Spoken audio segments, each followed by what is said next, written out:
job. Thanks for coming. You're in for a real treat this evening. Tonight is the first of our spring Nachtigall lecture series. We have 3 this spring semester, so tonight is our first one. But before I introduce our speaker, I want to acknowledge Dr. Dean and Carol Nachtigall. It's because of Dean and Carol Nachtigall that we have the Nachtigall lecture series. They provide the means for us to bring in speakers and to help you all to learn about some entrepreneurial journeys of people that have maybe been at Tabor or not been at Tabor, but gives you a chance to grow your entrepreneurial mindset and think about what your journey might look like and give you a chance to ask a great question. So we're very thankful to Dean and Carol Nachtigall for their support at Tabor College. Right? So this evening, I get to introduce Ryan Kelley. Ryan is an 05 Tabor graduate. He was at Tabor, when he was here, he had a degree in elementary education. And then, like many of you, had a side gig when he was in college. So this might resonate with those of you that did this side gig, the side hustle challenge. He had a side hustle that turned into a full-time business where he employs multiple people and now it has become his full-time work. We're going to hear his journey of how he started this from a side gig into a business that he supports multiple families, and also how his faith was an integral part of that journey. All right. We'll stop at the end. If you have questions, as you are thinking and writing, some of you got your laptops out, think about what questions would you ask Ryan. We're going to stop a little early, about 11:45, and ask him all your hard questions. All right.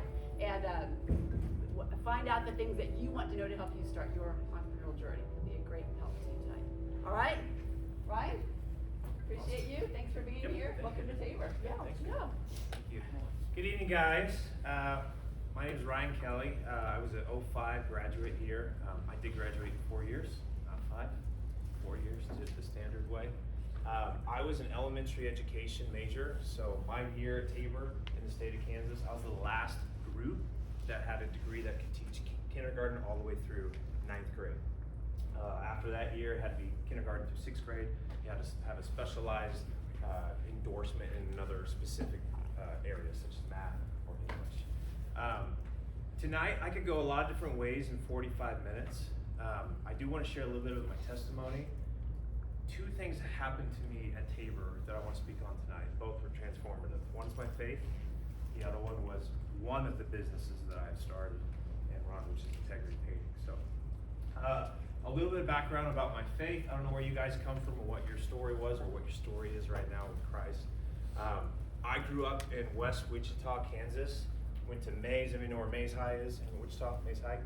My kids go to Mays South now, so I'm not allowed to say Mays High anymore in my house. I was a soccer player. Soccer was my main sport. It still is my main sport. I coach a lot of soccer still. Athlete, good academics, A's and B's. Came to Tabor because a guy thought it would be good for me to go play soccer there. That was kind of my entry point here. In Mays, I had a connection at a church that I attend now, where it was a pretty natural fit to learn more about who God was. But I came from an incredibly broken home, and I don't spend a whole lot of time on it being a victim. I like to share the celebration of overcoming those things. And I know a lot of people who have a similar story had it a lot worse than I did. But to give you a short summary of my upbringing, my parents, my dad went to Creighton University. You guys know Creighton? D1, Nebraska. He was a Blue Jay, so he loved that I came to Tabor because he was a Blue Jay. My mom was a hippie. You guys even know what hippies are? My mom was born in England, went to Canada, came to Wichita, Kansas, dropped out of school at 13 years old. She ended up going to Europe to become a model at 17 years old. Can you imagine a 17-year-old going overseas kind of on their own to go do something? It's crazy. Fast forward, my mom has had a pretty rough life. If we were going to make a movie about someone's life in my family, it'd probably be my mom's life. My mom went to Europe, did modeling. She got pregnant by an NBA player, I won't say his name, playing in the Turkish leagues at the time. came back home to Wichita because she was pregnant and had my older brother. My older brother, all of our siblings have weird names except mine. My name is Ryan. It's like the most common guy name out there. My older brother's name is Fletcher, if you guys know any Fletchers. And my older brother was 6'8", and I had no idea why he was 6'8". It was something when she met my dad after she had my brother, 3 months after having a baby boy. My dad started dating my mom. He was Catholic, so he had a little bit of faith in him, a good upbringing, a little bit. They got pregnant with me, so if you're a Catholic and you get pregnant, guess what my dad did? He proposed, they got married like a month later. I was born probably 4 months after they were married. Had my sister. You guys remember Dr. Noe Garcia? He was here at the very beginning of chapel, the very first one. That's my brother-in-law. My sister, my younger sister is his wife. And then I had another younger brother 4 years later. And at that time, my mom had 3 kids, still a partier, never really grew up, booze, drugs, infidelity. And when I was about 7 years old, she left us. Left my brother, left myself, left my sister. We had no idea where she went. We thought she was at work. It was like 6 months, 9 months had passed. And my mom came back home and she was pregnant again with my younger brother. And she ended up meeting a few different guys on her journey. She got pregnant by a lead electric guitar player for a very famous 80s band called Raggedy Ann. You can Google that band if you want to look at it.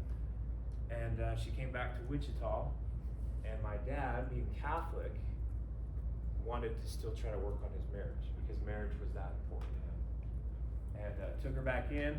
Long story short, not a whole lot of faith base in their house. Got divorced a year later.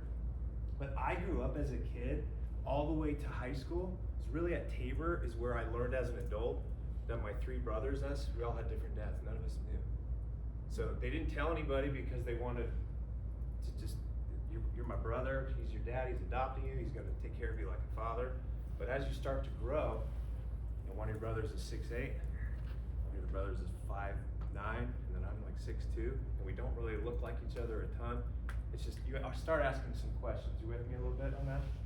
So we had a lot of mistrust in our house. We had a lot, you would say the opposite of the fruits of the Spirit. A lot of fighting, a lot of turmoil, lack of kindness, and really we had lack of peace because we didn't have really the faith. So parents get divorced. It was the worst divorce situation if you think about it. We went to my mom's house on Monday, went to my dad's house Tuesday, went back to my mom's house Wednesday, back to my dad's house Thursday, and then we alternated every other weekend. We did that because they both had custody, but my dad grew up. Once he became a dad, he stopped partying, took his earring out, started working, providing for his family. My mom really never grew up. So from when I was 5th grade all the way to high school before I came to Tabor, we had 2 different worlds us 4 kids went every other day. Monday at dad's, stability. Tuesday at my mom's, drunk, drugs, men, evictions. I think we had 1 year where we had 4 different houses we lived in. And we didn't know why, we just had to move the next day. So it was pretty hard difficulty growing up with that type of situation. When I was a senior in high school, all I knew for college was you need to go to college, get a degree, and you'll be okay. That's the only really pep talk my dad gave me. So going to Mays High, I got invited by my soccer coach, Mike Dara. You guys know who Mike Dara is. And some of the seniors on that team who went to my church, which is Ridge Point now in Wichita, to start going to church. I did not want to go to church. We hated church as kids growing up. My parents never went. My dad went to mass sometimes, so I went with him a few times. But I did not like going to Catholic mass because I would go to mass. It was kind of weird for me. But my babysitter, who watched us kids as my parents went to divorce and counseling classes, was a strong Christian woman. And she watched us after school. She watched us on the weekends. She's the one that took us to church. And we hated it. Our parents didn't have to go. We didn't want to go. We tried every trick in the book to miss church. Sick, didn't work. We would hide, didn't work. The worst one, pretending you're asleep, but you're like standing asleep. But we hated it. We did not want to go to church. And every time we went to church, We felt awkward because we didn't have parents there. We didn't know what the church was about. We didn't know basic Bible stories. Noah, Moses, I didn't know what those were. Adam, Eve. So, back to my family dynamic. I had some stability on one side. I had complete chaos on the other side. Seeing both worlds, I was more on the stability side. I liked my dad. I had a great relationship with him. I saw my mom struggle, and I didn't know what the things that she was doing that was different than my dad, but I liked the way he lived better, and I liked how his life around him had peace, and hers did not. So I didn't know what it was about my dad that she didn't have, but I was more intrigued with that kind of lifestyle. Does that make sense? So senior year in high school, May, soccer, get invited to church. I hated church. Walked into the youth group, saw a lot of pretty girls at a table. They all were talking about me. Didn't like it because I was being talked about. Never went back to youth group, but I stayed at the church because my very first sermon as an adult that I went to, I was mesmerized with what the pastor had to say. The scripture that he was quoting, the truths about who God is, about who Jesus Christ is, I was so overwhelmed by it. And it's not because of necessarily what it said, but the truths about what Jesus did and what he teaches. I saw the benefit of that on my dad's side. I saw the opposite effect of that when you don't do these things and you allow sin in your life and you make these type of decisions. I saw all the negative consequences of that. So I was fascinated by it because I knew the reality of good decisions, bad decisions. I knew the reality of having morals, having a Savior, understanding who God is, how he created us to be, and what that meant. So I was very intrigued to learn more about God when I came here, but I was not a Christian. Everybody with me? That's my fast version. Come to Tabor as a freshman. Played soccer. I took like 12 credits. I took 3 classes, so I wasn't overwhelmed with schoolwork. Played soccer. Still didn't know what I wanted to do. Went back home, Wichita, summertime. Come back to Tabor my sophomore year. Any sophomores here? Sophomores here? When I came back to my sophomore year, coming from a dysfunctional home, I remember the very first day I came back as a sophomore, and I felt like this was my home. I felt like, this is where I want to be. Oh, this is who I want to be. And the thing about most students here, not all students, is what's the thing that they had that I didn't have? And it was Jesus. It was faith in who God is. And I wanted that because the Christians who were on campus, they were so attractive to me as a person. They had confidence. They had more joy than I had. They had, not all of them, but some had more stability than I had growing up. I really wanted to learn more about that. Sophomore year, I didn't really have a moment, but I think that moment for me was when I was like, yeah, Jesus, I want to learn more about you. I'm here. This is my home. And I want to be more like you. Sophomore year for me was, I was all in for anything. If we could go Newell's, you guys still do Newell's? Is that still a thing? That's not a thing, is it? I just aged myself big time. Went to Europe during interim, because why not? Let's go do it. Did a Europe trip. I joined everything I could do at Tabor. I was captain of the soccer team. I was on the business CMC council. I joined FCA, and then I became president of FCA in the spring.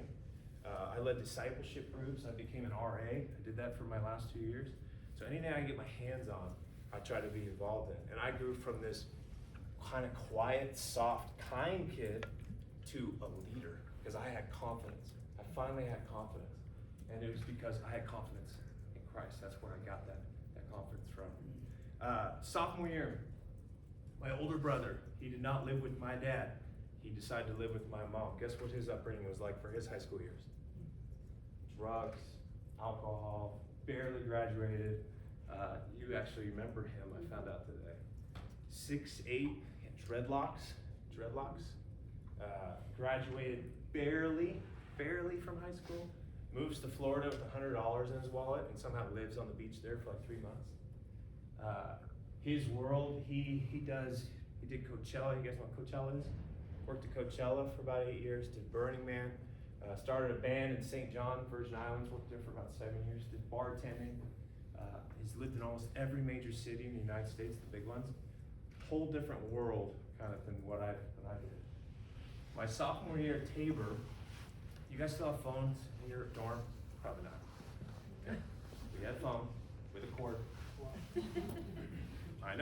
you learned something tonight, write that down. I get a call from my older brother, who biologically was my half brother. We did not get along. We went to high school together, but we were oil and water. We just didn't mix. And he calls me, and he's like, hey, do you want to come live with me for the summer? And I was like, I'm in. Sophomore year, confidence, good idea, I'll go. Sophomore year, I went to Fort Collins, Colorado. $6 an hour, joined a painting crew. It was me and my other Tabor buddy. We were the whole painting crew. $6 an hour, 10-hour days, and we were dropped off 2 brushes, a bucket, and like a box that had a sprayer in it. And people hired us to paint their houses. It was crazy. Okay? We were awful at it. We learned a lot, and we learned a whole lot on what not to do. But that summer, I kind of learned painting. Basic skill, didn't think much of it. Finished my degree at Tabor, met my wife, Kylie. Kylie was a 26 graduate. I have 3 kids now. Caitlin, my oldest here, she's gonna be coming to Tabor next year. She's gonna be a freshman. Involved in theater, choir, music, worship. My other 2 are heavily involved in soccer. When I played soccer here, when I graduated, I stayed on. I was assistant men's soccer coach here when I did admissions counseling for 2 years here. And then after we left Tabor, we got married. We both became teachers using our Tabor degree. Again, I was an elementary education major. My very first summer teaching, I was really into the Dave Ramsey. You guys ever listen to Dave Ramsey? You know who that is? What's the program he teaches? Do you know what it's called? Financial Peace. You guys heard that one? Financial Peace University. So all into that, listening to that, and I did have debt when I graduated. I had tuition I owed. My wife had some college debt. We had car payments. We had 2 cars. So my very first few years when I did, oops, you click that back on. My very first year as a teacher, I started this company, Integrity Painting, and it was just a side hustle. I think we did 4 or 5 houses my first summer. All that cash I made on the side, I decided to use it towards my tuition. So first summer I paid off a chunk. Next summer, 18 houses.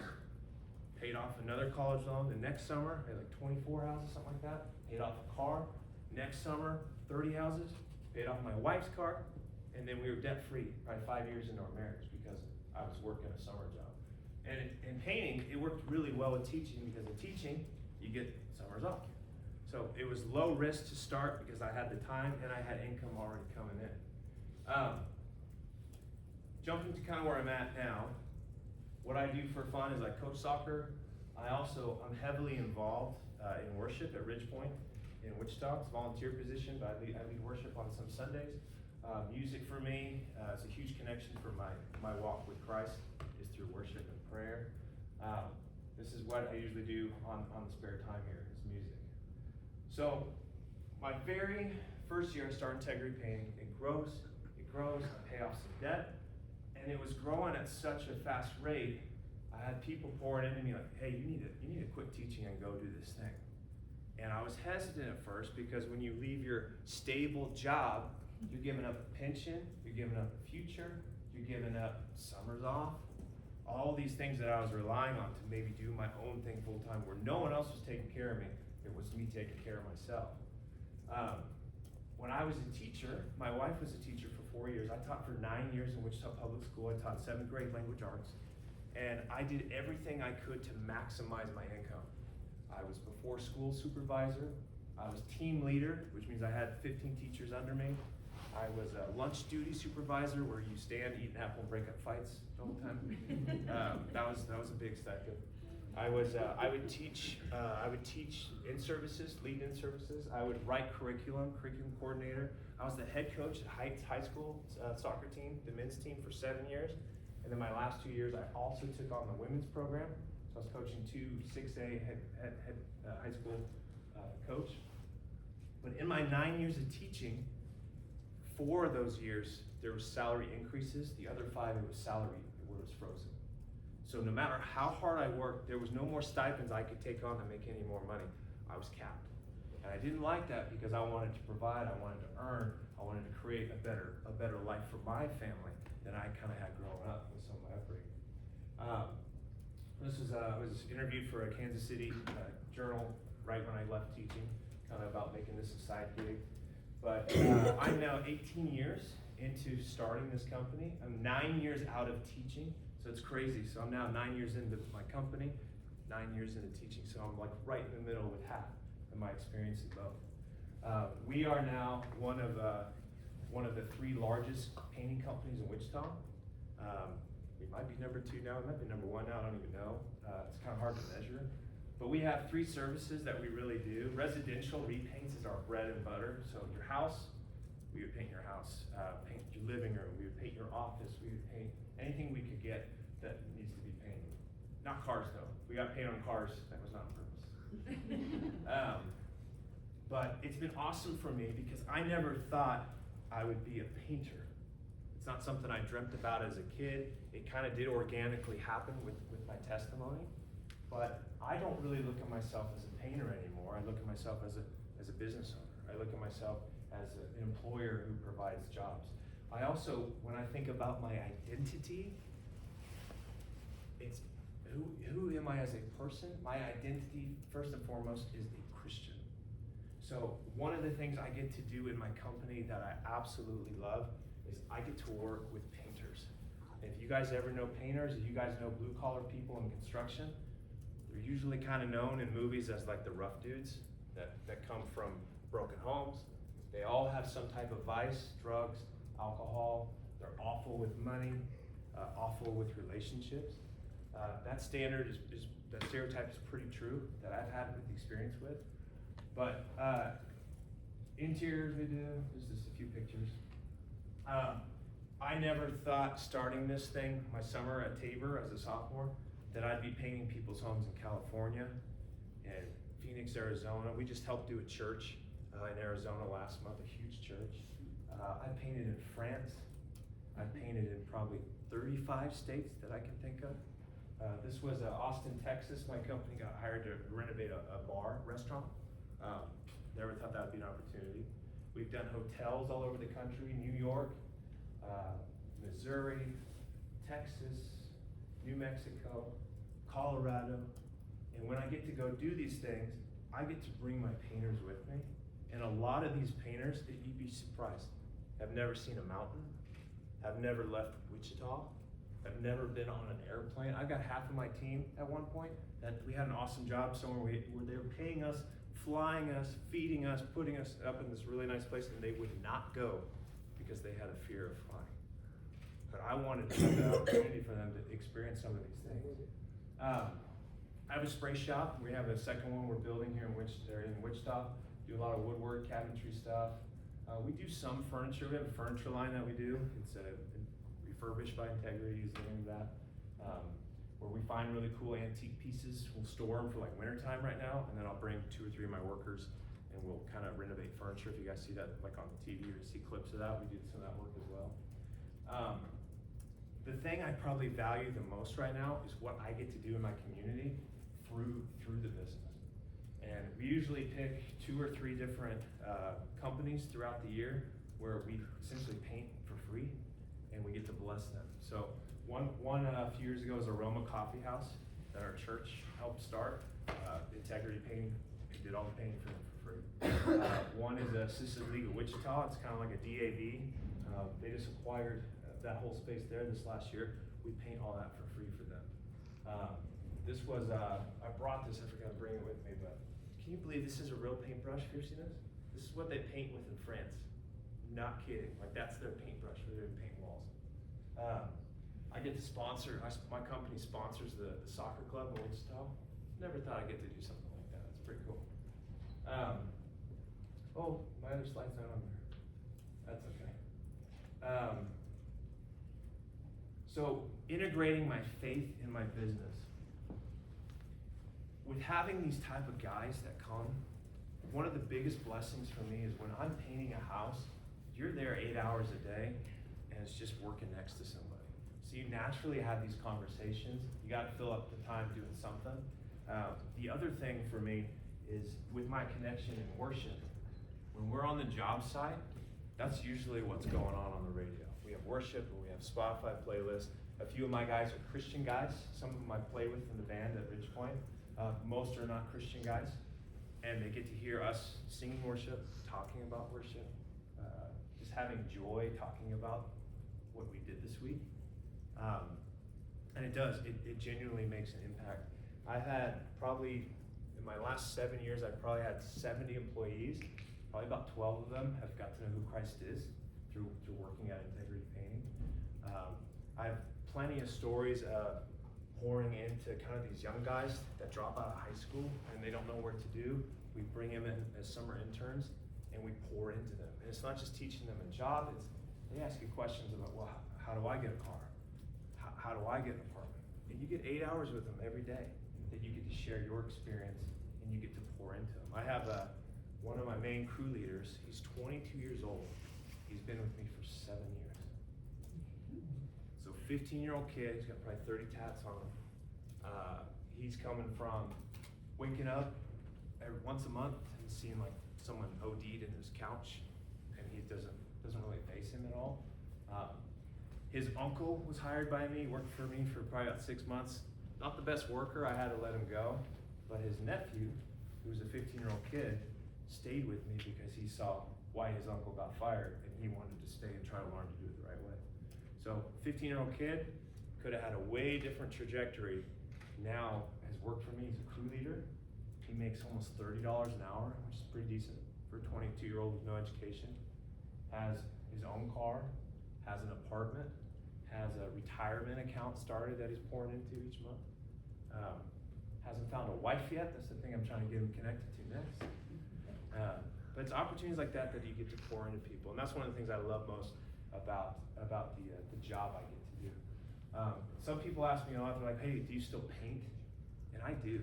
There's there's pros and cons to doing it, but when you're in the environment working with your team, when they see me with my paint clothes, and I'm there helping them tape, I'm helping them scrape, talking to them, it builds trust with them, and it lets me have that relationship where I can pour into them. But there's a lot more in a company that I do than just paint. We gotta go sell, we gotta do all these different things. But the other company I have is a real estate company. So one of the things I was gonna talk about is funnels. So funnels are kind of natural markets that you're kind of connected to.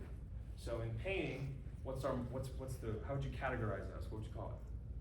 What's painting? What category is painting go under?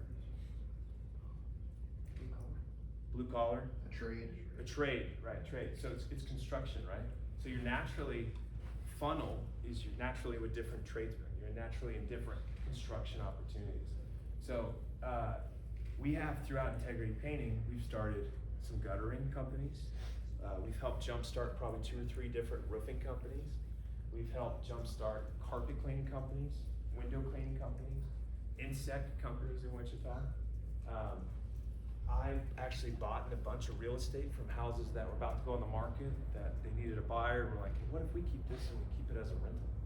So opportunities like that to reach out and naturally start something else. So my other company, we buy a lot of distressed property in Wichita, Kansas, and we provide affordable housing. So that's the other thing that I do. We find things that are distressed, we remodel them in the construction world, and then we create more affordable housing for people that can't afford a nice place to live, but we provide a nice cleaning opportunity. One of the things I want to talk about tonight is heavy and light. And listening to some podcasts on real estate, one I reference a lot, it's called Bigger Pockets. You guys ever listen to Bigger Pockets? And they talk about living and doing work in heavy and light. And that's one thing I learned when I first started Integrity Painting. It was just me. So I had to do every single aspect that goes into a business. I would have jobs where I physically painted the entire house. The homeowner wants to give me a check, and I didn't have enough energy to write the 5-minute invoice. Because when I got home doing this, it was like, I just wanted to throw up. And it would take me like 2 hours to get motivated to like go type the invoice. It was painful. Physically painting, that was light for me. Sending an invoice, whew, heavy for me. So as I grew my company, guess which piece I found someone to do? The areas that were heavy for me. So when you can find in your business areas where your strengths are highlighted and your weaknesses are supplemented to someone else where it's their strength, that's the best way to grow. It's finding people who can do things in different areas better than you, all right? talked about funnels. So growth. In my company, in the 18 years, there have been times where we've gone bigger and we've had to take a step back. And we went bigger and we had to take a step back. And you'll learn in finances, there's a $50,000 side hustle mark, and there's like a $200,000 you can kind of generate if you work really hard by yourself. And businesses struggle when they reach different ones. Another one is like $500,000. You might have a handful of 3 to 4 employees, but getting 8 employees is overwhelming for you. They say the $1 million threshold, usually you need around 8 to 9 employees, but people fail there because you need people to grow with. And that's one thing I've learned is I was very comfortable about 5 years ago. I made enough money for myself. I didn't really want to grow any more than I was, but the one thing I challenged myself with, where kind of my heart was I wanted more for my employees. So I was more kind of reignited to grow my company because I want my crew leader to be the superintendent. I want my superintendent to not ever have to paint again. He can do sales and lead people. I want my painter to maybe become a crew leader one day. So if you keep people, you want to give them raises. If they stick with you, you need to have to be generating more. So if you're not growing a business, typically businesses usually fail because costs get more expensive. Employment, people expect raises if you're keeping them. So if you're not growing, typically your business starts to decline. So it's important to be growing, that way you can provide all those things for your employees. I guess I'm ready for questions. Any questions I can help answer? Business, real estate, starting up, workers. Yeah. How many employees do you have now? So we, probably the last 3 years, we've kind of averaged between 9 and 14. That's kind of comfortable for me. When I very first started Integrity and we started having employees, I always wanted to train people myself. I did not want to have subcontractors.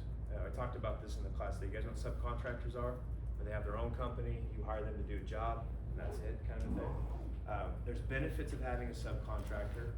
They're their own company, so they pay their own employment. They usually have their own insurance, usually have their own tools.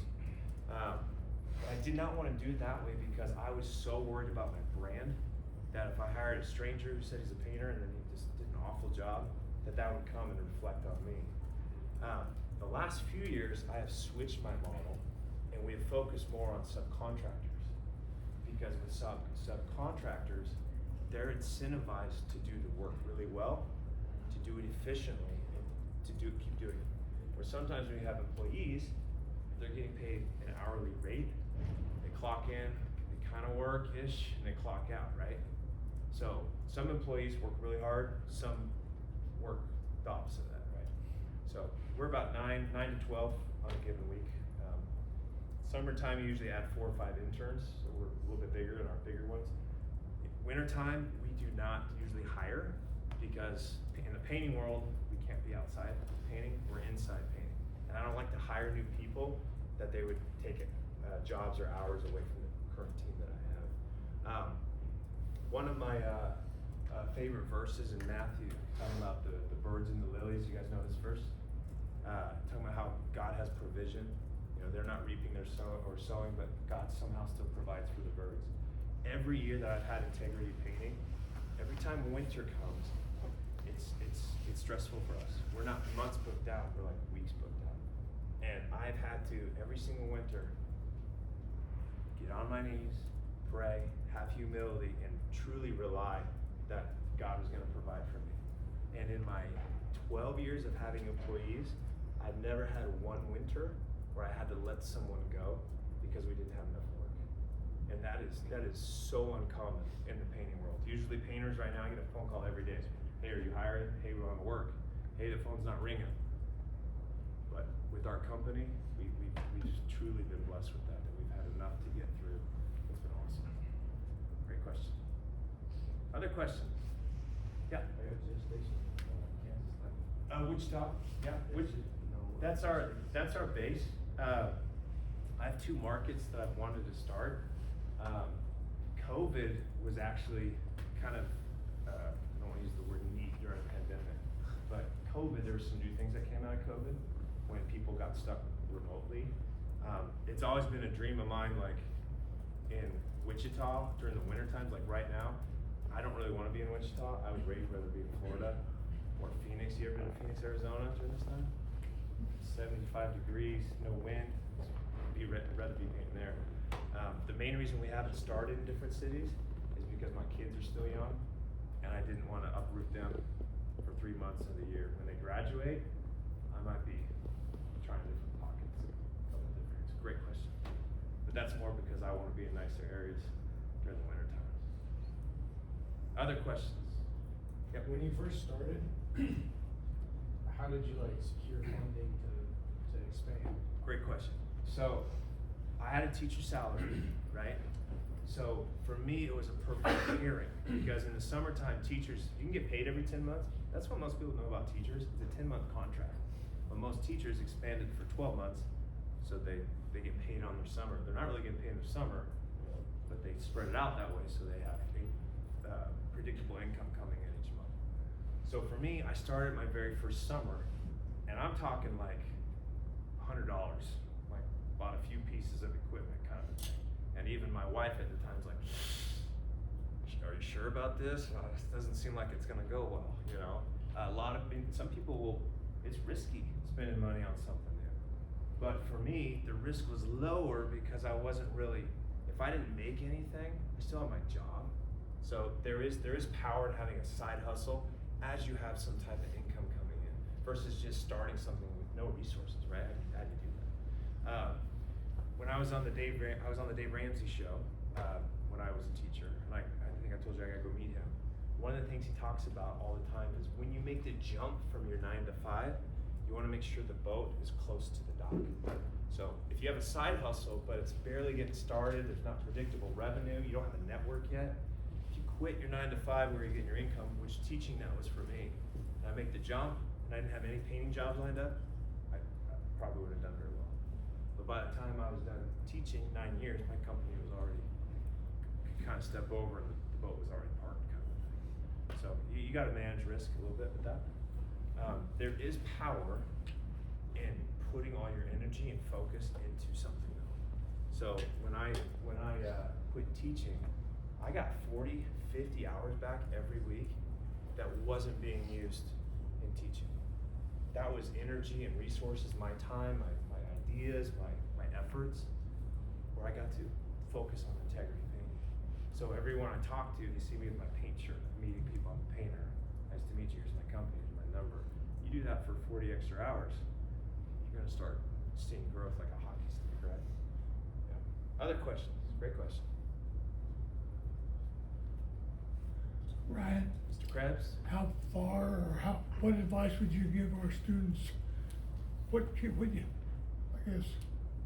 you from being married to your job, and how did that affect your marriage? Looks like you were a pretty busy person. Great question. So, you can imagine if I'm doing all those different things, that means I wasn't here as much, right? I mean, guys, I literally from 6:30 to about 6:30 in the morning to about 10 o'clock, most nights, that was like stuck doing something. One of my craziest stories when I was first started is I had someone at Network who owned some hotels. One was Joplin, Missouri. One was Killeen, Texas. Have you heard of Killeen, Texas? Have you ever been to Killeen, Texas? You ever been to Killeen? That was a rough job. But one of my craziest stories is I got this contract to paint a hotel, all the public areas, 4-story hotel, bathrooms, hallways, stairwells, office, a huge paint job, and I was still a teacher. And it was for 12 weeks in a row in Missouri. Taught Monday, Tuesday, Wednesday, Thursday, Friday. After school, bell rings, got in my car, drove down to Missouri, painted for a few hours, went to bed around midnight, got up at 6 a.m., painted from 6 a.m. to about midnight on Saturday, woke up Sunday morning, painted from 6 a.m. to about 8 p.m., drove back to Wichita, Kansas, got home at midnight, passed out, and then I was back teaching Monday at 6:30 a.m. I did that for 12 weeks in a row. And to answer that question, my wife was not happy about that. but it was short term. It was one job that I wanted to do because I wanted my foot in the door with this company. And because I did that one job, when I quit teaching, I think we've done about 26 hotels, is what we've done, because I had the courage and the drive to go do that. But that's not sustainable. It's not sustainable for me. I almost died. But when I was a coach, team leader, all this stuff, we had our third kid when we had my son, 3 kids, and dad's not home very much. I had to make a choice, and I had to choose either stick with teaching or do the business full time. I chose the business full time because I thought I had more potential to make more money, which for me, it ended up working out that way. And money's not everything. Money's not everything by any means. But short-term sacrificed on a couple years with some of that stuff. But I don't miss now as the business owner. I don't miss any of my kids' events. I coach their soccer teams. I can leave early whenever I want to go coach them to pick them up from school. I typically schedule my day around my church and my family, and then I get to be in the business afterwards. So short-term sacrifice for a long-term gain, and relying on others. Like I need employees now to take care of the ship when I'm gone, and things like this. Great question. Other questions? How'd you start getting advertised outside of Wichita? So I don't advertise really at all. Yep. The craziest thing, so I keep messing it up, sorry. The only advertising marketing, and it's kind of unique to me because this is not normal. The only advertising I've ever done in a painting company is I put a yard sign out, and I usually do that to make sure my painters don't paint the wrong house, and that has happened before. It's rough. It's rough when you start painting someone's house and they come outside and they're like, "Excuse me?" Yeah. So the sign, and it shares. You do a good job in the neighborhood, and your neighbors see that you did that. That sign helps a little bit. You would be surprised in Wichita, Kansas. It is the center of our country, and there's a lot of business that happens in Wichita, Kansas. You'd be amazed how many people meet in Wichita to do business. So being in business, doing work, you meet a lot of people, and your network grows. If you're doing work with people, you meet new people who have different connections, building relationships. That's really probably the main thing. Yep. And having the courage to go do something like that. That's something that's new that you haven't done before that challenges you. Yep. Other questions?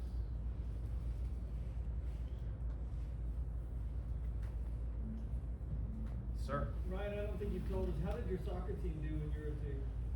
When I was at Tabor, Yeah. it's the best undefeated record ever at Tabor Soccer. 2005. I was part of it. Is there a plaque or anything, or a? Oh, there's a plaque right by the gym. Oh yeah, there's a plaque. Okay. And there's some ugly pictures of this guy in the yearbooks. 2001 to 2005, 2003 was the best. Was an undefeated conference in soccer. I think was the best work we did. So I was part of that team. Started every game, freshman, senior year. Was 2-year captain. Love soccer. And I was pretty average. Other questions? Yes, ma'am. What is your growth? What's your vision for integrity? Ooh, that's a good one.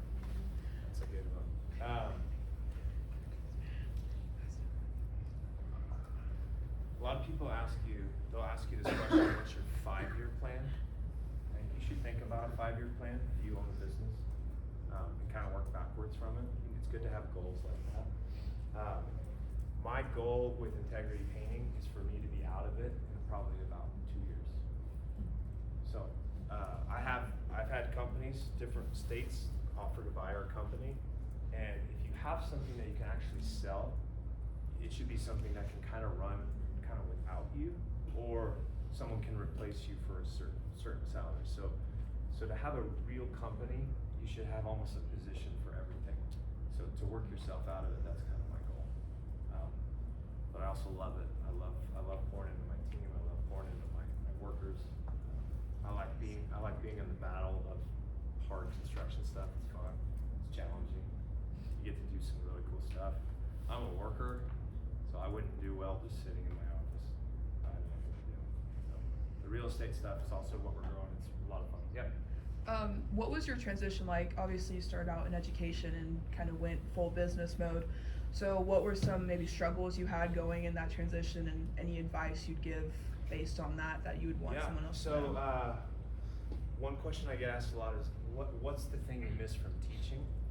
The thing I missed most about teaching, like I got to share today in a small business class, was awesome for me. Like just to be in that world, kind of like a fake teacher for an hour. But I miss the grind in education. I worked in some pretty rough schools in Wichita, and I loved having a team of teachers that I was like in a fight with. So like if you're having a bad day and we have a tough kid, hey, you can come to Mr. Kelly's class for that, or get over here, I'll take care of it. To give that teacher a break, that teacher would do the same thing for me. When you're an owner or you're the boss, we're never really equal. I'm always the boss, I'm always the owner. So it's kind of, leadership's lonely sometimes because you can't fully be yourself. You can't share that you're struggling to your employees. You gotta be confident for them.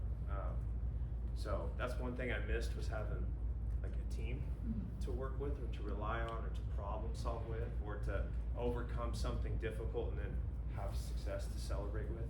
And you can celebrate as a boss with your team, but it's never this type. It's still like this.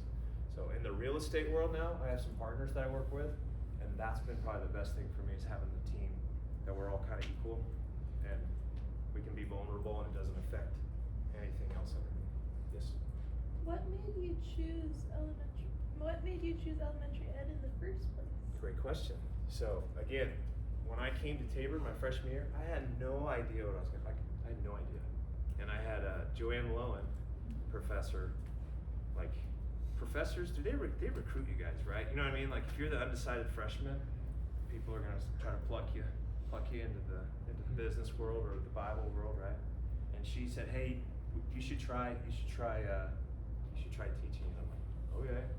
So I went to Intro to Education, went to Lincoln Elementary in Wichita with like shoes thrown up on wires. That school's, I think it's closed now.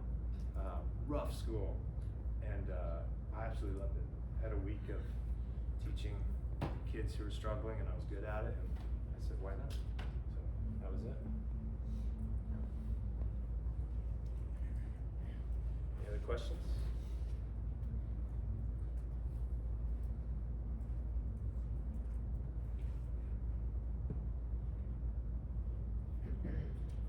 All right, anybody else? Got an expert, ask.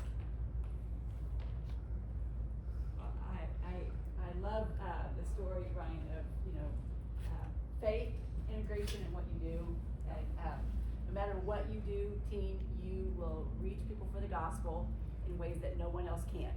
So he's reaching people for the gospel with a paintbrush, Yeah. right?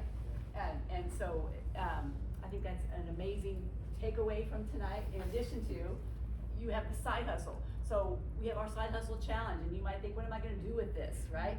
Well, look what it could take you to, right? So lots of potential there, lots of takeaways. Can I share one more story? Please, yeah. Something I just thought about. So I'm a singer. Like I just sing. It just makes me happy, right? A few stories real quick. Yeah, Got do about 5 it, minutes. do it.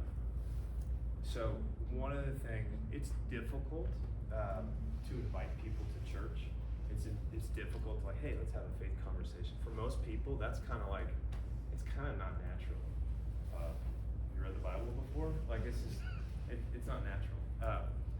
One thing with painting that I'm so grateful for is that time with my workers.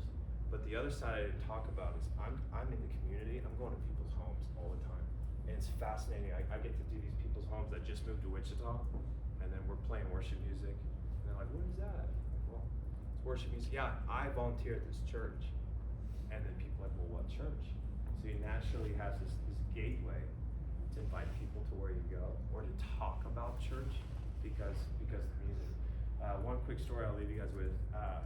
Power washing. You guys ever power wash? You ever used a power washer before? They're loud. You get soaked.